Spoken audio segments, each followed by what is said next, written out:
नमस्कार, आप सब देख रहे हैं 89.6 एफएम सीकर के डिजिटल प्लेटफॉर्म। मैं हूं आरजे नाना। जैसा कि आप सब जानते हैं कि भारत दुनिया की सबसे बड़ी डेमोक्रेसी है।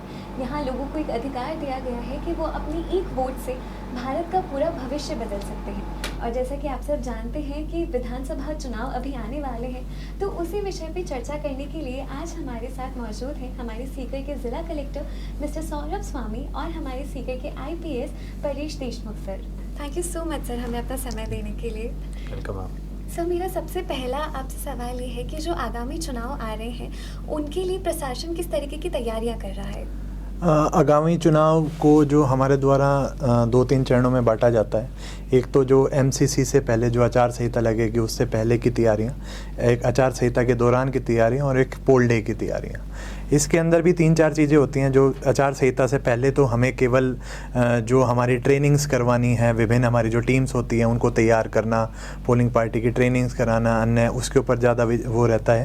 साथ ही साथ जो फॉर्म्स जो जोड़ने हैं 6, 7, 8, 6 नंबर फॉर्म, मतलब जिससे मतदाता सूची के अंदर जुड़ सकता है, 7 नंबर हटा सकते हैं, 8 नंबर जो है वो अपने मोबाइल नंबर या आदि चीज़ें चेंज करवा सकता है, उसके लिए पूरा एक प्रोग्राम चलता है। साथ ही साथ जो हमारी ईवीएम मशीन्स जो हमारे पास अवेलेबल है ज़िले के अंदर, उनके लिए चेक किया जाता है, एफएलसी चेक उसको कहते हैं। तो उसको उन मशीन्स को तैयार किया जाता है कि आने वाले चुनाव में उनको किस प्रकार से करना है। फिर आचार संहिता जब होती है उसके दौरान हमें अलग अलग चीज़ों का ध्यान रखना पड़ता है कि किस प्रकार से हमें पॉलिटिकल पार्टीज़ को कैसा अपना कंडक्ट रखना है, बाकी लोगों को कैसा कंडक्ट रखना है, मीडिया में क्या चलेगा, सब जगह पे जो रैलीज़ होंगी और चीज़ें होंगी उनको हमें कैसे रेगुलेट करना है, उसके बारे में काफ़ी चीज़ें होती हैं। और पोल डे वाले दिन तो सारी प्रक्रियाएँ, सुबह सुबह मॉक पोल कराना, पोलिंग अच्छे से समाप्ति हो जाए, 5 साढ़े 5 बजे जब वो समाप्ति हो तो वो सारी मशीन्स वापस आ जाएं, रखी जाएं अपने कंट्रोल रूम में, स्ट्रॉन्ग रूम में रख के फिर उनको लॉक किया जाए। तो इस प्रकार से अलग अलग भागों में डिवाइड करके और ये सारी प्रक्रिया उसको अंजाम दिया जाता है। जी सर। सर पुलिस डिपार्टमेंट चुनाव के दौरान लॉ एंड ऑर्डर मेंटेन करने के लिए क्या तैयारियां कर रहा है? देखिए, चुनाव के परिप्रेक्ष्य में पुलिस प्रशासन की जो तैयारियां होती है वो भी पहले से ही शुरू हो जाती हैं। चुनाव को ध्यान में रखते हुए एक तो चीज़ होती है जितने भी इलाके के बदमाश है, जिनके वारंट निकले हुए, उनकी लिस्ट बनाई जाती है, अलग से टीम बनाई जाती है, अभियान चलाया जाता है और उन्हें पकड़ा जाता है। दूसरा, जिस किसी के पास भी वेपन है, लाइसेंस्ड वेपन है, तो कहीं वो उस लाइसेंस्ड वेपन को यूज़ करके किसी को डराए धमकाए नहीं और इलेक्शन को कहीं भी गलत तरीके से प्रभावित ना करे, इसलिए उसकी भी सूची बनाकर रख ली जाती है। और जिस दिन आचार संहिता घोषित की जाती है, जिस दिन भी घोषित किए जाते हैं कि भाई चुनाव इस तारीख को होंगे, उस दिन से आचार संहिता शुरू हो जाती है। और आचार संहिता शुरू होते ही फिर उस डेटाबेस को यूज़ करके वो वेपन जमा करने की प्रक्रिया शुरू की जाती है। इसी के साथ साथ जो कुछ ऐसे व्यक्ति या ऐसे तत्व आइडेंटिफाई किए जाते हैं कि जो एक आपराधिक तत्व के हैं, एक आपराधिक बैकग्राउंड के हैं, और या ऐसी कोई संभावना है कि वो इलेक्शन को किसी भी प्रकार से प्रभावित किए जा सकते हैं, तो उन्हें मजिस्ट्रेट के सामने ले जाकर उन्हें पाबंद कराना कि भाई आप इलेक्शन के वक्त शांत रहेंगे और आप इलेक्शन के वक्त कोई भी गलत काम नहीं करेंगे। ये प्रक्रिया पहले से ही शुरू हो जाती है। सीकर में अब तक लगभग 4000 लोगों को हमने बाउंड डाउन किया है। और इसी के साथ साथ हमारा जो मैन पावर है उसको ट्रेनिंग देना कि भाई आपको आचार संहिता के बाद आपको क्या क्या करना है, आपको पोल डे के दिन क्या करना है। पूरी पुलिस फोर्स का विभाजन होता है, प्रशासन के साथ मिलकर टीम्स बनती हैं। जैसे एक टीम होती है जिसे कहा जाता है स्टैटिक सर्विलेंस टीम, जो एक प्रशासन से अधिकारी, जो जिला निर्वाचन अधिकारी यानी कि कलेक्टर साहब अपॉइंट करते हैं, और एक उनके साथ थोड़ा उनकी मदद के लिए पुलिस फोर्स लगती है। ऐसे कोई जगह चिन्हित की जाती है हर विधानसभा क्षेत्र में कि जहाँ से कोई बदमाश तत्वों का या ऐसी कोई सामग्री का जिससे चुनाव पे प्रभाव पड़े, उनके नाके लगाए जाते हैं। कुछ ऐसी टीम्स बनाई जाती है जिसे फ्लाइंग स्क्वाड कहा जाता है। जब भी कोई इन्फॉर्मेशन आती है उस इन्फॉर्मेशन पे वो तुरंत जाते हैं, चेक करते हैं। जैसे कोई कह रहा है कि साहब यहाँ पे शराब बट रही है, या यहाँ हथियार का प्रयोग हो रहा है, या यहाँ पर कोई लोभ लालच दिया जा रहा है, या यहाँ कोई डरा रहा धमका रहा है। उसी के साथ एक अलग से प्रक्रिया होती है, वो है वल्नरेबिलिटी मैपिंग की, यानी कि जहाँ पर ये देखा जाता है कि क्या कोई ऐसा इलाका है जहाँ के लोगों को कोई ऐसा तबका है जो अपने पैसों के बल पर या अपने मसल पावर के दम पर या अपने एक मेजॉरिटी और माइनॉरिटी के नंबर पर उन्हें प्रभावित करने वाला हो। तो ऐसे लोगों को और उस इलाके को चिन्हित करके वहाँ पर भी ये कार्रवाई ज़्यादा इंटेंस तरीके से की जाती है। ओके सर वोटर रजिस्ट्रेशन को बढ़ाने के लिए क्या कदम उठाए जा रहे हैं? वोटर रजिस्ट्रेशन हमेशा से जो है एक बहुत ही इम्पोर्टेंट एस्पेक्ट रहा है चुनाव का। इलेक्शन कमीशन का भी बहुत ज़्यादा फोकस इस चीज़ पे रहता है कि हम कोहोर्ट वाइज जो है डाटा की मैपिंग करें कि जो सेंसस हुआ है, सेंसस से जो पॉपुलेशन जो हमारे एस्टिमेट्स हैं उसके अनुसार ही हमारा जो जेंडर पॉपुलेशन रेशियो है और साथ में इलेक्शन पॉपुलेशन रेशियो है, ईपी रेशियो उसको कहते हैं, वो मेंटेन रहे। तो उसके लिए बेसिकली हर साल 1 अगस्त से लेके 15 दिन तक तो स्पेशल समरी रिवीजन होता ही होता है, जिसके अंदर BLOs जो हमारे होते हैं बूथ लेवल ऑफिसर्स, वो अपने अपने बूथ पे जाके बैठते हैं और जो जिस भी वोटर को मान लीजिए अपना नाम जुड़वाना है या कटवाना है अगेन या चेंज करवाना है, जो मैंने बताया 6, 7, 8 नंबर फॉर्म, तो वो उसके अंदर भरवा सकता है। इस साल क्योंकि यहाँ पे इलेक्शन ईयर था, इस साल 17+ के वोटर्स को भी जोड़ने के लिए स्पेशल अभियान चलाया गया, जिसके अंदर जो वोटर्स 1 अक्टूबर 2023 को 18 साल के हो रहे हैं उनके फॉर्म्स हमने एडवांस फॉर्म्स कलेक्ट कर लिए जनवरी में ही। तो अब जैसे और इस बार जो SSR भी है, जो हमने स्पेशल समरी रिवीजन बताया, उसको भी हमारे द्वारा 3 बार चलाया गया। अभी अभी 19 को ही हमारा जो लेटेस्ट SSR है वो ख़त्म हुआ है। उसके अंदर BLOs जो हैं वो बूथ्स पे बैठते हैं, अलग अलग दिन बैठते हैं और कुछ फिक्स डेज भी होता है उसमें बैठते हैं। तो वोटर्स चाहें तो ऑफलाइन फॉर्म्स ला के उनको सबमिट करवा सकते हैं। इसके अलावा हाउस होल्ड सर्वे भी किया गया है हमारे BLOs के द्वारा। तो BLOs जाते हैं घर घर में, पूछते हैं कि इतने लोग हैं, कोई नया एडिशन हुआ है या कोई डिलीशन हुआ है या फिर कोई शिफ्टिंग हुई है, कोई एक्सपायर हो गया है, उन सब की लिस्ट बनाई जाती है और उन सबको ऑनलाइन किया जाता है। तो हाउस टू हाउस सर्वे जिसे हम कहते हैं वो हमारा ऑनलाइन है। फिर इलेक्शन कमीशन के द्वारा जो IT इनिशिएटिव्स के अंदर एक ऐप बनाई गई है, voter helpline app. Voter helpline app एक बहुत ही सुविधाजनक ऐप है, जिसके अंदर आप अगर आपको मान लीजिए अपना फ़ोन नंबर ऐड कराना है सपोज़, तो आप उसमें बस क्लिक कीजिए, आपका फ़ोन नंबर ऐड हो जाएगा। आपको मान लीजिए नया वोटर ID अपनी जनरेट करानी है, आपका एपिक कार्ड खो गया है, आपको वो लेना है, तो वो मिल जाएगा उसके अंदर। जैसे ही आप अप्लाई करेंगे तो फिर आपके घर पर आ जाएगा। आपको नया वोटर के लिए जुड़वाना है, उसका भी उसके अंदर ऑप्शन है। इनफैक्ट कई बार अपने को ये नहीं पता होता कि मेरा बूथ कहाँ है, मेरे को कहाँ पे जाके वोट देना है, या फिर मेरा एपिक कार्ड बहुत साल पहले बना था, बहुत साल हो गए मेरे को वोट दिए हुए, अभी भी सही सलामत है कि नहीं है। तो वो सारी चीज़ें उसके अंदर हम वो पूरा अच्छे से देख सकते हैं उस VHA ऐप के अंदर। और मान लीजिए कि अगर उसमें दिक्कत है तो आपका जो BLO है वो तो हमेशा से अवेलेबल है ही। और जो लिस्ट्स होती हैं, ये हमारी जितनी भी वोटर लिस्ट होती हैं, BLO वार वोटर लिस्ट, वो हम राजनीतिक पार्टीज़ को भी अवेलेबल करवाते हैं कि ताकि उनके भी जो एजेंट्स हैं वो भी जो है वो चेक कर सकें कि अगर उनके वार्ड के अंदर या फिर उनके मोहल्ले के अंदर कितने वोट हैं, कहाँ पे रखे गए हैं, कहीं कोई छूट तो नहीं गया है। और ये लिस्ट हम इस प्रकार से बनाते हैं कि मोहल्ला वार लिस्ट बनाते हैं, उन्हें सेक्टर वाइज लिस्ट बोलते हैं, ताकि उससे क्या होता है कि अगर मान लीजिए एक परिवार में 6 लोग हैं, 6 लोग अगर एक ही बूथ पे जा रहे हैं तो प्रोबेबिलिटी ज़्यादा बनती है कि वो जाके वोट करेंगे। लेकिन अगर मान लीजिए 2 इधर हैं, 2 इधर हैं, 2 इधर हैं, तो दिक्कत आती है। तो उनको भी कैसे एक जगह पे रखना है, हेल्दी ई रोल बनाने के ऊपर बहुत फोकस रहता है। सर कई बार ऐसा देखने को मिलता है कि रजिस्ट्रेशंस होते हैं लेकिन लोग वोट देने नहीं आते, तो आपके अकॉर्डिंग ऐसा क्यों होता है और इसे कैसे एनकाउंटर किया जा सकता है? बहुत रीज़न्स हैं। हमारे जो स्टेट का एवरेज है, जो पिछली बार अगर हम विधानसभा की बात करें तो 74% के करीब हमारा पोलिंग एवरेज था। सीकर का जो पोलिंग एवरेज लास्ट बार था वो 72% था। 2% हम स्टेट से भी जो एवरेज से नीचे थे। तो अगर मैं गांव वाइज बताएं तो अलग रीज़न्स हैं, शहर वाइज अलग रीज़न है। कई बार शहर की जो पॉपुलेशन होती है वो माइग्रेट करते हैं, यहाँ पे नहीं रहते, कोई पढ़ने के लिए गया हुआ है। फतेहपुर साइड की अगर हम बात करें तो विदेश में गए हुए हैं, कोई अपने जॉब अपॉर्चुनिटीज़ के लिए गए हुए हैं। बहुत सारे ऐसे लोग हैं जो कि अपना वोट गांव पंचायत के चुनाव के लिए तो यहाँ पे रखना चाहते हैं, पर वैसे यहाँ पे रहते नहीं हैं। तो इस वजह से भी कुछ कारण होते हैं। बेसिकली माइग्रेशन हम पहला कारण देखें तो। दूसरा कारण होता है अपना अर्बन एपैथी। हमारा यूथ है तो यूथ सोचता है कि कई बार ये आ जाती है कि ये तो छुट्टी का दिन है, तो इस दिन हम कुछ और काम कर लें, वोट देना शायद ज़्यादा ज़रूरी नहीं है उनके लिए। और इसके अलावा और भी बहुत सारे रीज़न्स होते हैं। कई बार किसी पर्टिकुलर ग्रुप की, जैसा कि अभी SP साहब भी बता रहे थे कि किसी ग्रुप्स का दबाव होता है, उसके लिए तो हम अलग से कार्रवाई करते ही करते हैं कि कोई वो ना दे वोट। कई बार वोटर रजिस्ट्रेशन में, जैसे मैंने बताया कि कई बार जो है नाम जुड़ने से रह जाता है, कई बार उसको ये नहीं पता होता कि मेरा बूथ कहाँ पे है। छोटे छोटे रीजंस होते हैं जिसकी वजह से वो नहीं जा पाते। सर, वोटिंग परसेंटेज को बढ़ाने के लिए क्या कदम उठाए जा रहे हैं? वोटिंग परसेंटेज को बढ़ाने के लिए 2 स्टेज की प्रक्रिया अपनाई जाती है। सबसे पहला तो ये देखा जाता है कि पिछले चुनाव में जो जिन जिन बूथ्स के ऊपर हमारे, मान लीजिए हमारी जो एवरेज थी 72% था हमारा, उससे कम कितनों में पोलिंग हुआ।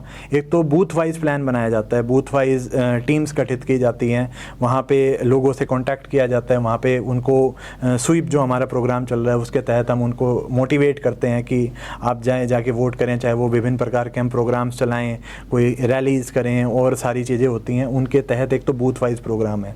दूसरा है हमारे टारगेटेड ग्रुप्स वाइज प्रोग्राम। मान लीजिए हमारे यंग वोटर्स के लिए हम 17 से जो 19 का ग्रुप है उसके लिए हम अलग प्रोग्राम्स करते हैं, स्कूल्स में जाके, कॉलेजेस में जाके, किसी रेडियो जैसे यहाँ पे आके, और इस प्रकार से जो कि यंग वोटर्स को अट्रैक्ट करते हैं।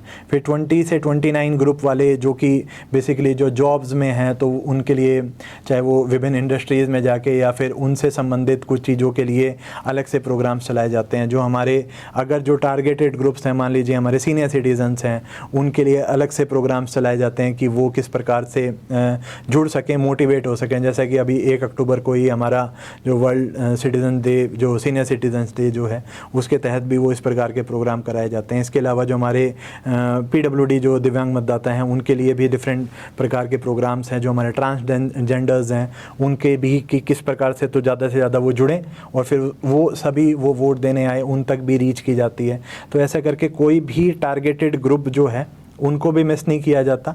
और साथ ही साथ कोई भी बूथ जहाँ पे पिछली बार कम परसेंटेज रही है उनको भी टारगेट करके, और जो है विभिन्न माध्यम से, जो हमारे एक इंटीग्रेटेड प्रोग्राम है जिसको हम स्वीप कहते हैं, उस स्वीप के माध्यम से हम विभिन्न प्रकार के प्रोग्राम, चाहे वो MCC के दौरान या MCC से पहले, वो करे जाते हैं। और हर बार, अब की बार भी हमने एक हमारा लक्ष्य रखा है कि जिसके अंदर हमारे जो हम वोटिंग परसेंटेज वो 80% करना चाहते हैं। इलेक्शन ने 75 का दिया है, हमने अपना टारगेट 80% रखा है। और उसी से संबंधित हमारे विभिन्न मैस्कॉट भी बने हैं। जो हमारा शाहीन, जो ज़िले का जो हमारा पक्षी है, उसको हमने मैस्कॉट बनाया है। हर वोटर को हमने एक शाही वोटर का एक दर्जा दिया है। और उन सबसे यही अपील की जाती है विभिन्न प्रकार से, जैसे आज भी एक कोई पेंटिंग कंपटीशन था, कुछ और था, हर किसी प्रकार से अलग अलग प्रोग्राम से टारगेट करके अपील की जाती है कि आप ज़रूर वोट देने अवश्य आएँ। सर, पोलिंग डे से पहले क्या क्या चैलेंजेस आपको फेस करने पड़ते हैं और आप उसे कैसे काउंटर करते हैं? देखिए, ये जो भी हम तैयारी कर रहे हैं, मैं समझता हूँ कि उसका एक जो एक फाइनल जो स्टेज परफॉर्मेंस है वो पोलिंग डे होती हैं। और उस दिन जो भी तैयारी की है, जो भी आपका आइडेंटिफिकेशन है कि भाई ये बदमाश तत्व है, ये आपके ऐसे तत्व है जो कोई इशू क्रिएट कर सकते हैं, उनको बार बार चेक करना, वहाँ पे लगातार राउंड लगाना, हर एक पोलिंग बूथ पे जा के चेक करना, हर एक पोलिंग पार्टी को चेक करना। और जैसे कि हम सभी जानते हैं कि पोलिंग बूथ जो होता है उससे 200 मीटर की जो दूरी है, इसके दौरान केवल वोटर्स का ही प्रवेश उसमें अलाउड है। और मोबाइल अंदर आपको बूथ में ले जाना अलाउड नहीं है, वो चेकिंग करना। तो ये सब ब्रीफ करना, उनको डिप्लॉय करना। और उसके साथ साथ कुछ चीज़ें जो थोड़ी पहले होती हैं, जैसे कि पोलिंग डेज, जो पोलिंग डे है उसके 48 घंटे पहले कैंपेनिंग बंद हो जाता है, तो प्रचार प्रसार ख़त्म हो जाता है। उसी के साथ साथ एक निर्धारित समय अवधि के लिए ड्राई डे की घोषणा होती है, यानी कि शराब की जितनी भी लाइसेंस दुकानें हैं वो सभी शराब बंदी होती है और शराब नहीं बेच सकते हैं। तो शराब की दुकानों को चेक करना, कैंपेन को चेक करना, 200 मीटर की अवधि में कोई पोस्टर बैनर नहीं लगे हो, जो कैंडिडेट या उनके ऑथराइज्ड जो एजेंट्स हैं और वोटर्स हैं, केवल वे ही अंदर आएँ और वहाँ पर शांति व्यवस्था पूरी बरकरार रहे। तो इसको लेके पूरा पुलिस बल, उसी के साथ साथ जो CAPF की कंपनीज हमें सेंटर से मिलती हैं, उन सभी का डिप्लॉयमेंट वहाँ पे होता है। रिज़र्व पार्टीज़ बनती हैं सेक्टर मजिस्ट्रेट के साथ सेक्टर पुलिस ऑफिसर बनते हैं। हर विधानसभा क्षेत्र पे सीनियर पुलिस ऑफिसर लगाए जाते हैं। रिजर्व्स हर विधानसभा क्षेत्र के अनुसार बनाए जाते हैं। तो ओवरऑल उस दिन पूरा प्रशासन ही जिसका पुलिस एक अभिन्न भाग है एक अपने टोस पे खड़ा रहता है और काफ़ी ज़्यादा विजिलेंस ग्राउंड पे रखना होता है, राउंड लगाते रहना पड़ता है। जो हमारा पुराना होमवर्क है उसको चेक करना और विजिलेंट रहना पड़ता है उससे। इसको इसी में ही ऐड करते हुए कि हमारे अब की बार जो इलेक्शन कमीशन के द्वारा निर्देश दिए गए हैं, हमारे जो अगर हम बात करें सीकर के अंदर हमारे 2060 बूथ हैं, तो उसके अंदर से हाफ नंबर ऑफ बूथ्स के ऊपर हम वेबकास्टिंग कराएंगे। इसका मतलब उनका जो डाटा है वो पूरा लाइव हम कैमरे के थ्रू, हम भी स्टेट में इलेक्शन कमीशन भी और फिर सेंट्रल लेवल पे भी इलेक्शन कमीशन के ऊपर डायरेक्टली देख सकता है कि बूथ के अंदर एग्जैक्टली हो क्या रहा है, कहीं कोई गड़बड़ तो नहीं चल रही, कहीं कुछ और नहीं चल रहा। तो वो भी एक मैकेनिज़्म है। कुछ जगह पे जहाँ पे हमारे जैसे पहले बात हो रही थी कि वनरेबल बूथ हैं या क्रिटिकल बूथ्स हैं, वहाँ पे एक्स्ट्रा जाब्ते के साथ साथ फोटोग्राफर्स को भी लगाया जाता है, एक्स्ट्रा लोगों को भी लगाया जाता है, जो कि उस पोलिंग प्रक्रिया की ऑब्जर्व करते रहते हैं, मॉनिटरिंग करते रहते हैं। इसके अलावा जो चुनाव आयोग की तरफ से ऑब्जर्वर्स लगाए जाते हैं, जो कि सीनियर ऑफिसर्स होते हैं, वो अपने माइक्रो ऑब्जर्वर्स को भी भेजते हैं, जो कि सेंट्रल गवर्नमेंट के एम्प्लॉयज़ होते हैं। तो वो भी पूरी प्रक्रिया के ऊपर नज़र रखते हैं कि ताकि पूरी प्रक्रिया जो पोल के दौरान की प्रक्रिया है, चाहे बाहर की प्रक्रिया है, वो पूरा सेफली चले। सर, जो पोलिंग बूथ्स होते हैं, मतदान केंद्र होते हैं, उन्हें किस तरीके से डिसाइड किया जाता है, किस तरीके से चुना जाता है? और जो दिव्यांगजन होते हैं और बुज़ुर्ग लोग होते हैं जो केंद्र तक नहीं पहुंच सकते, उनके लिए क्या प्रावधान किए जाते हैं? तो पोलिंग स्टेशन जैसा कि मैंने बताया हमारे सीकर के अंदर 2060 के करीब पोलिंग स्टेशंस हैं। बेसिकली इनको जो चुना जाता है, सबसे पहले तो ये देखा जाता है कि बिल्डिंग की सूटेबिलिटी कैसी है। वहाँ पे पोलिंग बूथ के लिए जैसे हम प्रयास करते हैं कि रैंप्स हों ताकि दिव्यांगजन जा सकें, 2 दरवाजे हों, एक एंट्री का हो, एक एग्ज़िट का हो, अच्छा वेंटिलेटेड हो, लाइट की व्यवस्था हो पूरी। वो सारी चीज़ें हर पोलिंग बूथ के अंदर एक चेक की जाती हैं। उसकी एक लिस्ट बनती है, AMF लिस्ट बनती है, फिर एक एक्सटेंडेड EMF लिस्ट पे बनती है, जिसमें वो हर चीज़ चेक की जाती है कि वहाँ पे टॉयलेट है, वहाँ पे लाइट है, वहाँ पे बाकी जो चीज़ें हैं वो सारी अवेलेबल हैं कि नहीं है। और सबसे जो ज़रूरी है वो रखा जाता है कि डिस्टेंसेस कितना है लोगों से। मैक्सिमम किसी एक व्यक्ति को अगर चल के जाना पड़ेगा तो कितना मैक्सिमम है, तो 2 किलोमीटर की लिमिट रखी जाती है कि उससे ज़्यादा किसी को भी वो रख के जाना ना पड़े। तो इसलिए आबादी के पास में, आबादी के बीच में इस प्रकार से उनका चुनाव किया जाता है। ऐसी बिल्डिंग्स में चुनाव किया जाता है जहाँ पे अच्छे से लोग आ सकें, पोलिंग प्रक्रिया भी करवा सकें। एक्सेसिबिलिटी होना बहुत ज़रूरी है कि रोड से गाड़ियाँ जा सकें, क्योंकि उस दिन वहाँ पे भीड़ होगी। पोलिंग पार्टी के एजेंट्स भी बैठते हैं, सभी लोग बैठते हैं, तो कमरे का साइज़ भी पर्याप्त, सारी चीज़ें का ध्यान रखा जाता है। ख़ास करके दिव्यांगजन और जो हमारे जो ओल्ड एज वोटर्स जो हैं, उनके लिए स्पेशल प्रोविज़न्स किए जाते हैं। हर पोलिंग स्टेशन के ऊपर हमारे द्वारा व्हील चेयर्स रखी जाती हैं। इसके अलावा स्पेशल गाड़ियाँ लगाई जाती हैं। हमने अपनी पोलिंग जो ई-रोल जो मैं बता रहा था उसके ऊपर हमारे सीनियर सिटीजन्स और जो हमारे दिव्यांगजन है PWD, वो हमने मार्क किए हुए हैं कि इस बूथ के अंदर इतने PWD हैं, इतने हमारे सीनियर सिटीजन्स हैं। तो उन सब के लिए जहाँ पे ज़रूरत पड़ती है वहाँ पे बसेस का भी इंतज़ाम किया जाता है कि वो जाके और जो है आसानी से वोट दे सकें। सर, ऐसा देखा जाता है कि चुनाव के वक्त कई असामाजिक गतिविधियां होती हैं, तो उन्हें किस तरीके से रोका जाता है? देखिए, जैसे मैंने बताया कि प्रशासनिक अमले की तरफ से तो हर विधानसभा क्षेत्र में 3 टीम्स तो फ्लाइंग स्क्वाड के रूप में काम करती हैं, 3 टीम्स स्टैटिक नाकों के तौर पर काम करती हैं। उसके अलावा हर 10 बूथ पर या 10 लोकेशन मिलाकर एक तो सेक्टर अधिकारी होता है और उनके साथ पुलिस बल होता है। तो एक सेक्टर अधिकारी हो गया, एक पुलिस सेक्टर अधिकारी हो गया। तो इस प्रकार से पूरी तैनाती रहती है जो लगातार विजिलेंट रहते हैं।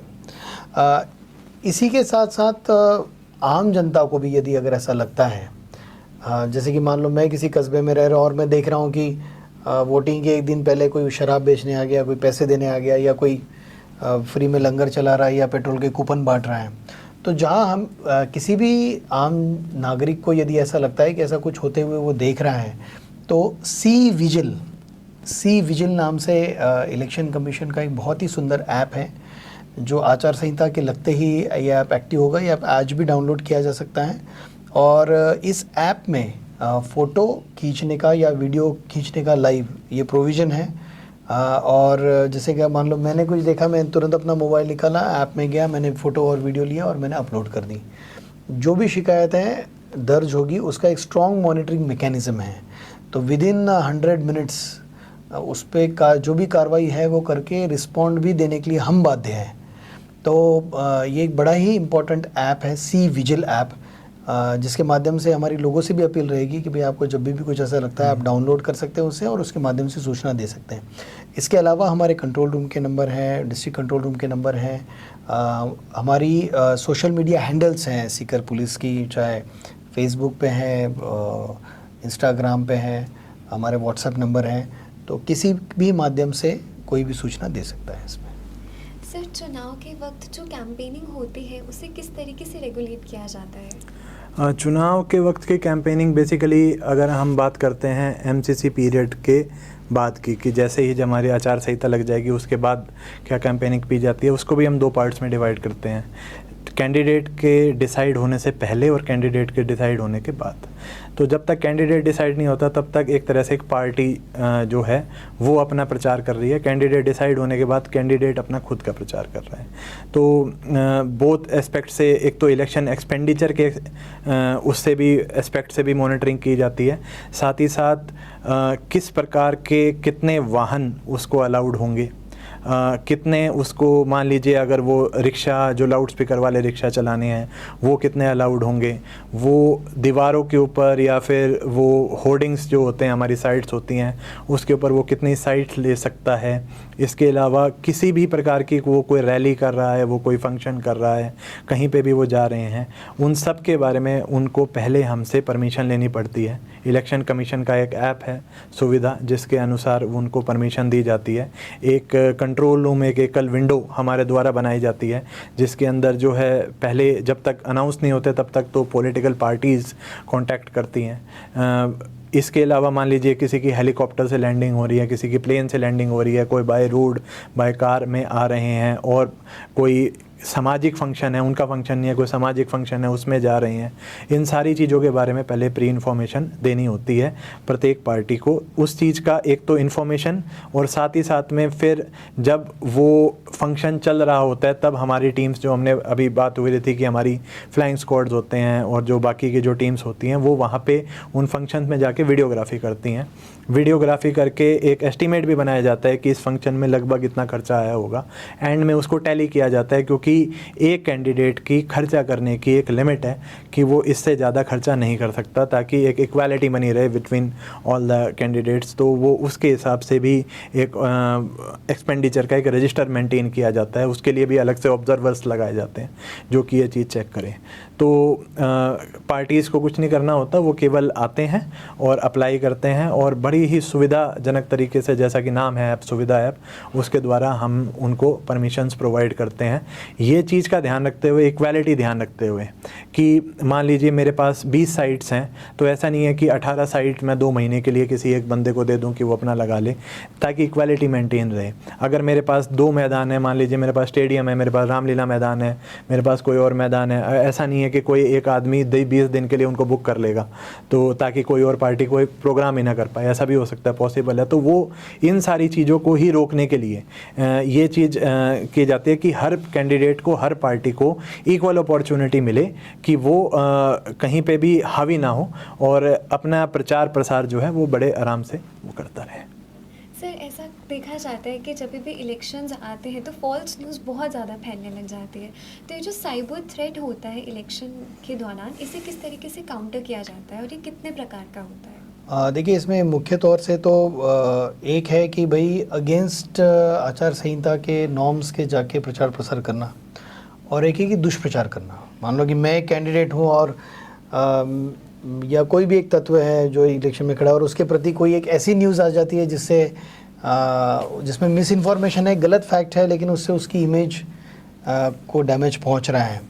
तो ये इशू काफ़ी सेंसिटिव हो जाता है जब चुनावी माहौल अपने पीक पर होता है। दूसरा होता है कि भाई जैसे जो नॉर्म्स है इलेक्शन कमीशन के कि भाई आप प्रचार प्रसार करेंगे तो उसका आप खर्चा नोट कराएंगे, या आप निर्धारित अवधि में ही प्रचार प्रसार करेंगे, इस अवधि के पश्चात आप नहीं करेंगे। तो कई बार टेक्नोलॉजी का यूज़ करके एक मास मैसेज भेजना, बल्क मैसेज भेजना, चाहे व्हाट्सएप पे भेजना, एसएमएस पे भेजना, तो ये सब चीज़ों को मॉनिटर करने के लिए एक अलग से कमिटी एमसीएमसी जो है ये कट साहब के निर्देशन में बैठती है। इसमें पुलिस को भी जो जिम्मेदारी दी गई है, जो हमारी एक सोशल मीडिया मॉनिटरिंग सेल है, वो सोशल मीडिया लगातार मॉनिटर करती है इन चीज़ों के लिए। प्लस इसमें पीआरओ और अन्य एजेंसीज मिलके ये लगातार अन्य मीडियाज़ भी चेक करते हैं कि भाई उनमें कहीं कोई गलत न्यूज़ तो नहीं आ रही, और अगर ऐसी कोई न्यूज़ आती है तो जो भी संबंधित नोडल एजेंसी, चाहे वो फेसबुक हो, इंस्टा हो, या जो है उनके जो लॉ इन्फोर्समेंट ऑफिसर्स हैं, उनसे हमारा टाई अप ऑलरेडी रहता है। तो हम उनको तुरंत इन्फॉर्म करते हैं कि भाई इस टाइप की पोस्ट को या वो डिलीट करें और उसको आइडेंटिफाई करने में, इन्वेस्टिगेट करने में हमारी मदद करें। तो हम उस परपेट्रेटर को भी ढूंढें कि जिसने मिस इन्फॉर्मेशन फैलाई है, और साथ ही हम उस इन्फॉर्मेशन को रोकें। ये दोनों भी रेमेडीज़ पे फिर हम काम करते हैं। एमसीएमसी जो कमेटी हमारी बनाई गई है उसमें बेसिकली 3 चीज़ों के ऊपर काम होता है। एक तो पेड न्यूज़ हो सकती है, एक फेक न्यूज़ हो सकती है, एक ऐसी न्यूज़ हो सकती है जो कि नॉर्मली चल रही है लेकिन उससे ऐसा लग रहा है कि किसी एक पर्टिकुलर सेट ऑफ वोटर्स के ऊपर या एक पर्टिकुलर सेट ऑफ कैंडिडेट के ऊपर कोई टारगेट किया गया है। तो अब इसके अंदर भी अलग अलग तरीके होते हैं जिससे मॉनिटरिंग की जाती है। जैसे ही हमारी आचार संहिता लगती है, हमारे द्वारा एक मीटिंग की जाती है सभी प्रिंटर्स एसोसिएशन के साथ कि अब से आपके कोई भी पैम्पलेट, बैनर, कुछ भी आपके छपते हैं तो आपको नीचे ये ज़रूर लिखना है कि आपने कितनी कॉपीज़ उसकी छापी, और आपको अपने प्रिंटर का नाम और अपना मोबाइल नंबर वो उसके ऊपर डालना है, ताकि वो हमारे एक्सपेंडिचर रजिस्टर में भी मेंटेन रहे, और ताकि उसका हम जब वो हमसे सर्टिफाई करवाने के लिए भी आते हैं कि ये कंटेंट मैं इतने पोस्टर या इतने बैनर मैं छाप रहा हूँ जिसको मैं घर घर जाके बांटूंगा या फिर मैं अखबार के बीच में लगाऊंगा, तो उसकी भी परमिशन ली जाती है। कई बार ऐसा होता है कि वो चीज़ नहीं लिखते हैं तो वो फिर एक तरह से एमसीसी का उल्लंघन माना जाता है। इसी प्रकार से किसी भी प्रकार का कोई भी न्यूज़ है, चाहे वो इलेक्ट्रॉनिक मीडिया में देनी है, चाहे वो रेडियो में चलानी है, चाहे वो अखबार में देनी है, उसका भी जो कि एक उनके लिए एडवर्टीज़मेंट हो गया है, उसका भी उनके द्वारा मतलब हमारी कमेटी के द्वारा सर्टिफिकेशन किया जाता है। वो अप्लाई करते हैं, हमारी जो टीम है वो चेक करती है कि वो बिल्कुल सही है या उसके अंदर कुछ ऐसी चीज़ है, कोई जातिगत टिप्पणी है या फिर कोई धर्म से संबंधित टिप्पणी है, ऐसा नहीं है तो फिर उनको अलाउ किया जाता है। कोई भी कैंडिडेट, कोई भी अगर ऐसा कुछ एक कोई जनरल सिटीज़न भी अगर ये शिकायत करता है कि मेरे को लगता है कि ये चीज़ ये फेक न्यूज़ है, तो उसके अंदर उस पर्टिकुलर पार्टी से या उस पर्टिकुलर कैंडिडेट से रिप्लाईज मांगे जाते हैं कि ऐसे शिकायत आई है, इसका आप बताएं कि ये क्या, ये सच है या क्या नहीं है, ताकि एक पूरी एक वो प्रक्रिया मेंटेन रहे। और कोई भी जब भी एक कैंडिडेट बनता है, मतलब उसको जब पार्टी सर्टिफाई करती है कि मेरा कैंडिडेट है, तो उसको अपने सभी इंसिडेंट, चाहे वो क्रिमिनल एंटीसीडेंट्स हैं, चाहे वो अपने बाकी की चीज़ें हैं, उनको अखबारों के अंदर और इलेक्ट्रॉनिक माध्यम से भी उनको बताना पड़ता है। तो ये सारी चीज़ें जो हैं ये उसमें साइड बाय साइड इस प्रक्रिया का ही एक पार्ट है जो हमारी एमसीएमसी कमेटी है, जिसके अंदर हर एक प्रकार का, चाहे वो प्रिंट है, चाहे वो इलेक्ट्रॉनिक है, चाहे वो सोशल मीडिया पे भी जैसे SMS पे बल्क मैसेजेस जा रहे हैं या व्हाट्सएप पे बल्क मैसेजेस जा रहे हैं या फिर फेसबुक के ऊपर पोस्ट लग रही हैं, तो वो उनका भी रेगुलेशन मॉनिटरिंग की जाती है। कई बार जैसा कि अभी सर ने बताया कि ऐसे केसेस भी आते हैं सामने कि कोई इंडिपेंडेंट कैंडिडेट है, he has very good image, अचानक से किसी जगह पे पोस्टर्स लग जाते हैं कि इन कैंडिडेट ने एक पर्टिकुलर पार्टी को सपोर्ट कर दिया, तो उससे उस कैंडिडेट का तो पूरा जो आगे का वो है चुनाव की प्रक्रिया वही वो हो जाती है। तो इस प्रकार के काफ़ी सारी चीज़ें हैं जो कि चुनावों के अंदर अन्य अन्य तरीके देखने में आती है। तो उसके लिए हमारे फैक्ट चेक के हैंडल्स बने हुए हैं, पुलिस का भी हैंडल है, हमारी टीम का भी हैंडल है, जो कि तुरंत इस चीज़ को डिनाई करते हैं। साथ ही साथ में अगर किसी पर्टिकुलर कैंडिडेट की इमेज को टार्निश किया गया है, कुछ किया गया है, तो वो FIR के द्वारा या फिर अन्य माध्यमों के द्वारा भी इन सब चीज़ों से दूर रहने के लिए वो सारी कार्रवाइयाँ कर सकता है। सर, जो इस साल पहली बार वोट देंगे, आप उन्हें क्या मैसेज देना चाहेंगे? इस साल जो पहली बार वोट देंगे, मैं बताना चाहूँगा कि सीकर के अंदर काफ़ी अच्छा काम हुआ है। लगभग हमने 50,000 के करीब तो हमने एडवांस फॉर्म्स ही कलेक्ट किए थे जो कि 17+ के थे।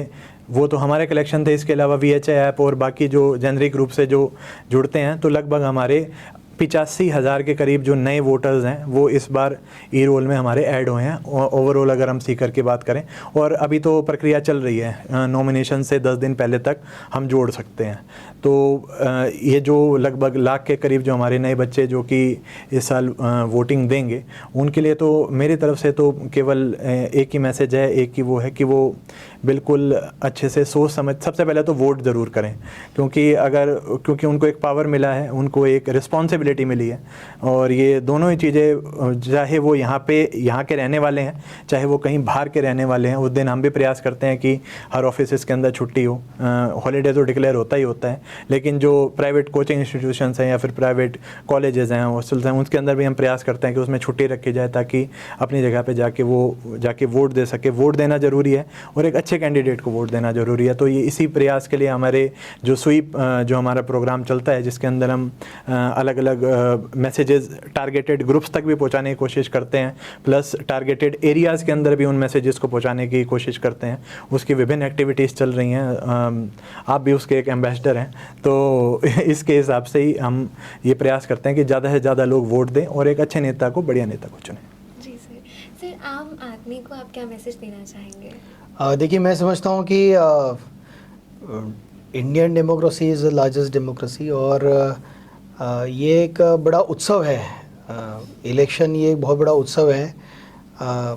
और आज़ादी की जो लड़ाई थी, वो आज़ादी की लड़ाई केवल और केवल इस वोटिंग राइट के लिए थी। प्रशासन पहले भी था, आज़ादी से पहले भी प्रशासन था, आज़ादी के बाद भी प्रशासन है। पर आज वोटिंग से हमारा ये है कि स्वतंत्रता की जो लड़ाई थी वो इसलिए थी कि भाई हम हमारे अधिकार से हम चुने कि हमारे प्रतिनिधि कौन होंगे और वही प्रतिनिधि कानून बनाए और उस कानून को केवल इम्प्लीमेंट करने के लिए ब्यूरोक्रेसी या प्रशासन रहे। तो ये जो लड़ाई है उसको अगर हम थोड़ी भी अगर उनकी कदर करते हैं, उनको हम सम्मान करते हैं, तो अपने वोटिंग राइट को अपनी ड्यूटी मानते हुए जितने भी फ्रीडम फाइटर्स रहे हैं, लाखों लोगों ने अपनी अलग अलग तरीके से सैक्रिफाइसेस दिए हैं, उसको सम्मान के रूप में तो भी वोटिंग के दिन निकले और अपने वोटिंग राइट का प्रयोग करें। धन्यवाद sir, thank you so Thank much you. हमें समय देने के लिए। लोकतंत्र का करें सम्मान, देकर अपने मतों का दान। वोट सीकर वोट सुनिए मेरे यानी आरजे नाना के साथ हर शनिवार शाम 5 से 6 और पुनः प्रसारण हर रविवार 5 से 6 ओनली ऑन 89.6 FM सीकर, शहर की धड़कन।